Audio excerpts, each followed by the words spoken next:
آقا دیوار مرگ نمیدونم دیدین؟ خوب اینجا دقت کن، به من نگاه کنین همه. میخوام صحنه براتون تجسم بشه.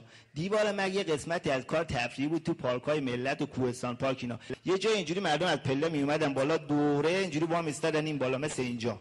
میومدن اون پایین یه موتورسیکلت بود که اون آقای در از اون پایین باز میکرد میرفت توی موتور تلر از این قارقاریا، میرفت یه هندل میزد روشن میکرد چند تا گاز میداد، مردم تا وقتی جمع میشدن هم میومدن این بالا جمعیت پر میشد، این موتورش روشن میکرد دور این دیوار اینجوری میومد میچرخید.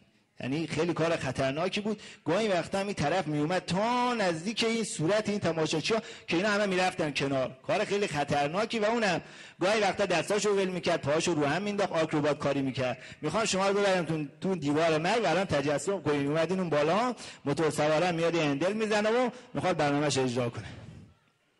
اصلا تشویقم نداره.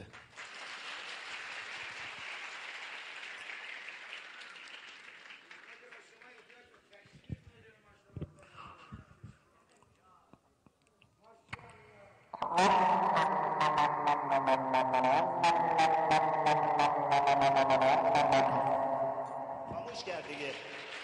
اکو رو ببند، اکو نمیخواد.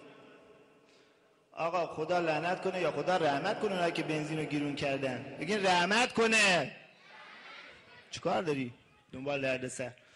تموم کرد بنزین. به یک بنزینی دادن.